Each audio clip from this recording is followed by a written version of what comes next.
Hi అండి. ఇవాళ బ్రెడ్‌తో కుల్ఫీ చేసి చూద్దాం. ఎండలు చాలా ఎక్కువగా ఉన్నాయి కదా! బయట కొనే ఐస్ క్రీమ్ బదులు ఇలా ఇంట్లోనే చేసుకుందాం కుల్ఫీని. ముందుగా కొన్ని జీడి పలుకులు తీసుకోండి. అలాగే కొన్ని బాదం పలుకులు కూడా కావాలి. ఈ డ్రై ఫ్రూట్స్ వేయడం వల్ల మనకి కుల్ఫీలు చాలా రిచ్‌గా ఉంటాయండి టేస్టు. టెక్స్చర్ కూడా చాలా క్రీమీగా ఉంటుంది, బావుంటుంది. వీటిని నానబెట్టక్కర్లేదండి. బాదం, జీడి పలుకుల్ని డైరెక్ట్‌గా మనం మిక్సీలో వేసుకుని పౌడర్ చేసుకోవాలి. మిల్క్ కూడా ఫుల్ క్రీమ్ మిల్క్ ఉండాలండి. అప్పుడే చాలా చిక్కగా వస్తాయి. హోల్ మిల్క్ అంటారు కదా! ఆ మిల్క్ తీసుకొని ఒకసారి మరిగించుకొని ఉంచుకోవాలి. ఈ డ్రై ఫ్రూట్స్‌ని ఇలా పౌడర్ చేసి ఉంచుకున్నాక బ్రెడ్ స్లైసెస్ 3 లేదా 4 తీసుకోవాలి. అర లీటర్ పాలకి. వీటిని ముక్కలుగా చేసుకొని వీటిని కూడా మిక్సీలో పౌడర్ వేసుకోవాలి. ఈ బ్రెడ్ పీసెస్‌తో పాటు 2, 3 యాలకులు కూడా వేసుకోండి. వేసుకుని గ్రైండ్ చేసుకోండి.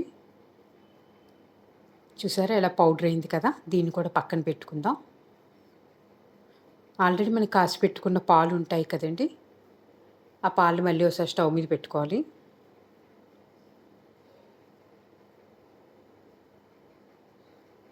ఫుల్ క్రీమ్ మిల్క్ తీసుకుని ఆల్రెడీ మరిగించి పెట్టుకున్నానండి. అలాగే చిక్కగా రావడం కోసం కొంచెం ఒక స్పూన్ కార్న్ ఫ్లోర్ కూడా వేసుకోవాలి. కొద్దిగా పాలు విడిగా గిన్నెలోకి తీసుకుని 1 లేదా 2 స్పూన్లు కార్న్ ఫ్లోర్ వేసుకుని ఉండలు లేకుండా కలిపి ఉంచుకోవాలి.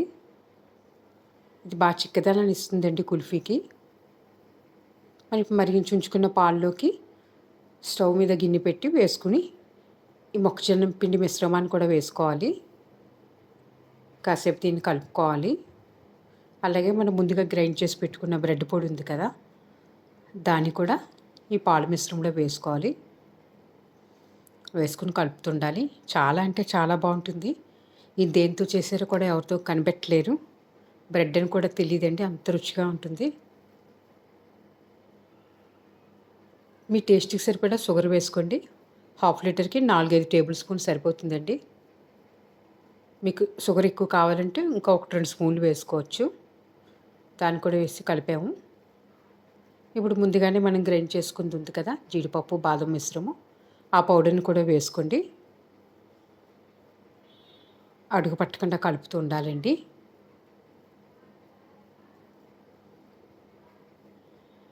దగ్గరికి అయ్యింది కదండీ! ఇలా దగ్గర పడ్డాక మనం స్టవ్ ఆఫ్ చేసి బాగా చల్లారనివ్వాలి. అందరి ఇళ్ళలోని పాలు ఉంటాయి. అలాగే బ్రెడ్ కూడా తెచ్చి పెట్టుకుంటాం కదా! బ్రేక్‌ఫాస్ట్ కోసం అలాంటప్పుడు ఇది ఈజీగా చేసుకోవచ్చు. బాగా చల్లారాక ఈ మిశ్రమాన్ని మిక్సీలో వేసి ఒకసారి మిక్సీ పట్టుకోవాలండి. అప్పుడు స్మూత్‌గా వస్తది. ఐస్ క్రీమ్‌ల కన్నా, కుల్ఫీల కన్నా సరే మనం చేసుకునే మిశ్రమాన్ని ఒకసారి మిక్సీ పట్టి చేసుకుంటే చాలా క్రీమీగా చాలా బాగా వస్తుంది. అందంగా చూసారా ఇలా వచ్చింది కదండీ! దీన్ని ఇప్పుడు ముందుగానే కడిగి శుభ్రంగా పెట్టుకున్న కుల్ఫీ మౌల్డ్స్‌లో వేసుకోవాలి. కుల్ఫీ మౌల్డ్ లేకపోయినా పర్వాలేదండి.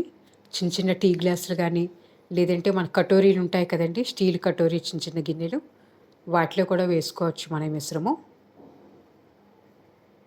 3 వంతులు వేసుకుని దాని చుట్టూ అల్యూమినియం ఫాయిల్ కానీ లేదంటే ప్లాస్టిక్ కవర్ కానీ వేసి కవర్ చేసి డీప్ ఫ్రిడ్జ్‌లో పెట్టుకుంటే చాలండి. లేదంటే కుల్ఫీలు ఇలా ప్లాస్టిక్ దొరుకుతున్నాయి. అలాగే అల్యూమినియం కూడా దొరుకుతున్నాయండి. అవి కూడా తీసుకోవచ్చు ఆన్లైన్‌లో. నేనైతే ఇలాగ వేసుకున్నాను. వేసుకున్నాక వీటికి మూత పెట్టి ఒకసారి ఇలాగా టైట్ చేసి పెట్టుకున్నాను. చాలా అంటే చాలాగా రుచిగా ఉంటుంది. అసలు బ్రెడ్‌తో చేసామంటే కూడా ఎవరు నమ్మరండి, అంత టేస్టీగా ఉంటాయి. ఇలా సెట్ చేసుకున్నాక డీప్ ఫ్రిడ్జ్‌లో 6-8 గంటలు పెట్టుకోవాలండి.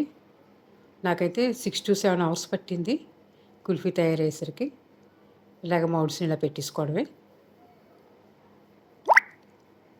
ముందు రోజు రాత్రి కనుక చేసి పెట్టుకుంటే మరుసటి రోజు ఉదయాన్నే చక్కగా ఉదయం 11కి 12 కల్లా రెడీగా ఉంటాయి. పిల్లలు ఆకలేసినప్పుడు తినొచ్చు. మనకు కూడా మంచి మండు టెండలో తినొచ్చు. ఇలా డీమోల్డ్ చేసుకోవాలండి 6-8 అవర్స్ తర్వాత. దీని మీద మనం ముందుగానే గ్రైండ్ చేసి పెట్టుకున్న బాదం, జీడిపలుకుల పొడి కూడా వేసుకోవాలి. అంతే అండి, ఎంతో ఈజీగా టేస్టీగా తయారవుతాయి.